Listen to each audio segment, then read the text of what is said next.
nasana tampi takom kalpanin topan sidam nang piena tunina nang leke mamin pathiri na hunoi pakan piai manin tua topan min chana vale nanga ton tung tahen tunina ete tang dinong si tua topai na tunina na lungbul na omsa sa nin sunganom na tupa dam na tupa hau na tupa tua topai na nin sung na bangko sungang tung sangiat tahen topa min pan na ilung sim khem pe usung ken topa min pan na nei khom ding yang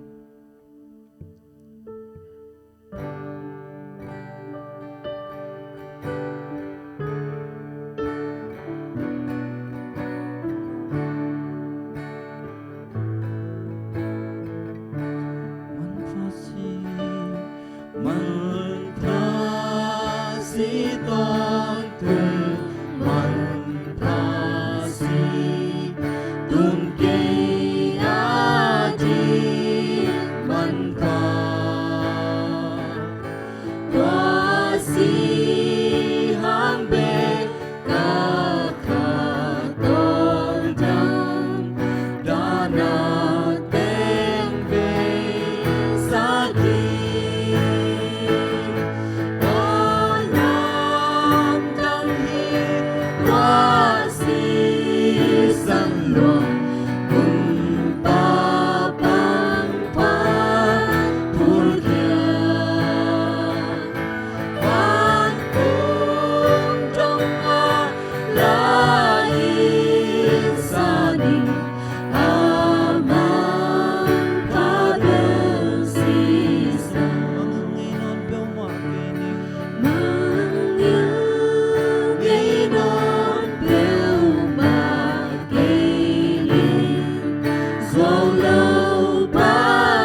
san hong luang in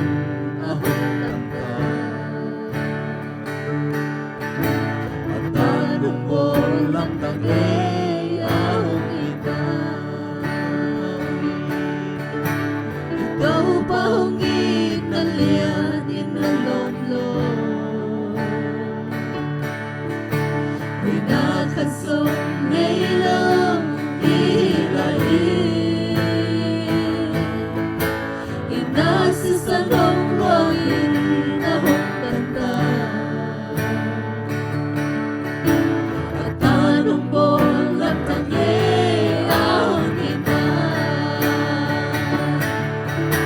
Pasisa na higalo dapat kimna Pasisa na higaki sakte na pe Calvary cross na sisa nung luangya Iladino katamnat wasisa ni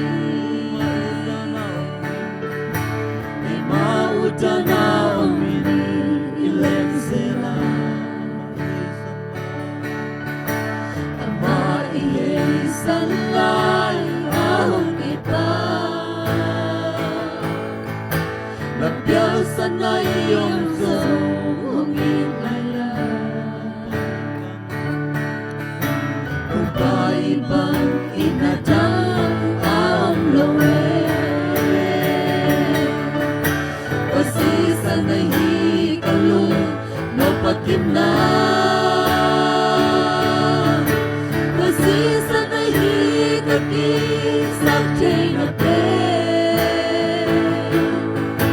Calvary cross na sisa nung bukya Kaya di no katamnat wasisa ni Hintay Panginoon ang tukan Ibon ang liyang mate Adam sa Umitin diyang naloy ahong muna Aton na din tam naloy ahong itabe Pasisa na higalo no pagkimna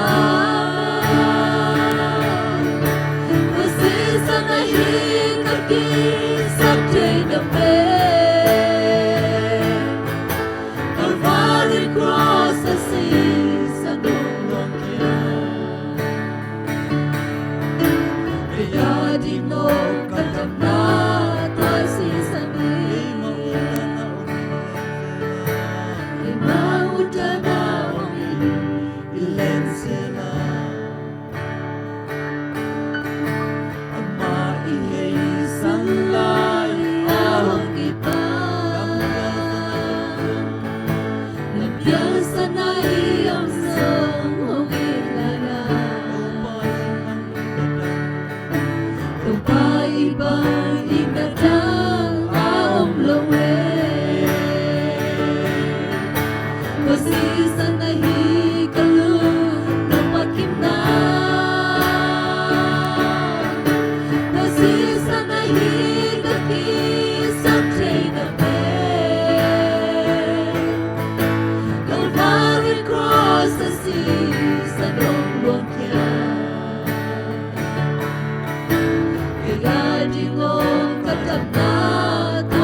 có không khí có ý chí lấy tung vũ vì ta đi ai thoái bên ta ông xin đi tôi xin làm để cảm yêu ngày ngày gió đã mình Paka kusama te o xin làm để ta lâu lên không người cứ cần khen đi mà tình o xin làm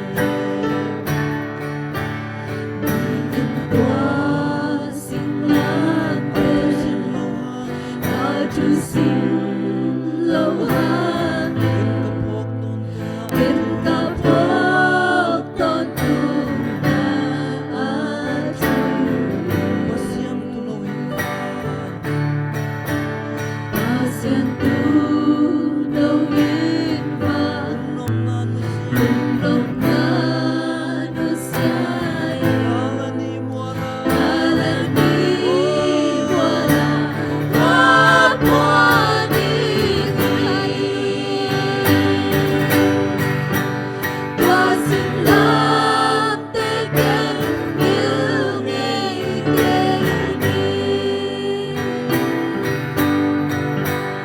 gió đã mình Paka kusama Qua xin làm để ta lâu lên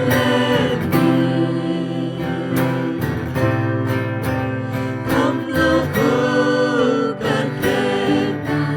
đi mà tình Amona hôm mai sáng Hương xiang thâu sắc đi Xin sẵn loang in Giê-xu hôm xin Pasienta pasisa Siang thâu ông ban Qua xin làm để ta về bên quang minh Qua xin làm để cảm yêu ngày ngày gió đã mình Paka kusama te Qua xin làm để ta lâu lên không lúc cứ cần khen đi mà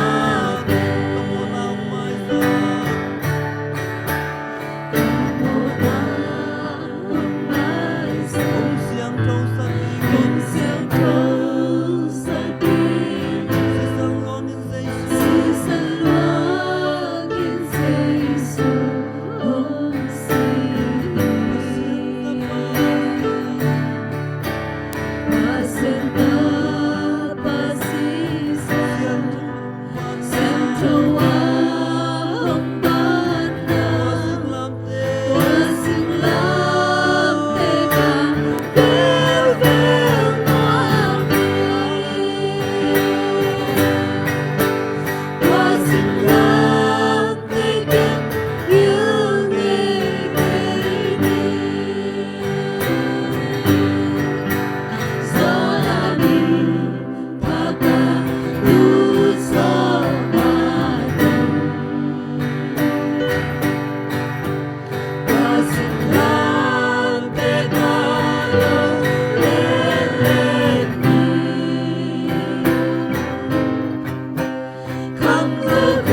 pita kan lung damung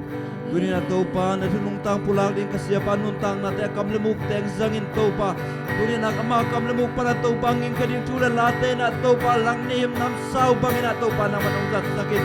oh kasiang tawa na tapato nom homin la topa cinamitan dam na nga nang suwag sakit la topa nung simlungim simimitan tor dam na te topa na mga sangyat lain sinudin resumin suwan kong kiyab kiwi topa ba siya no Amen. siapa asami pak ni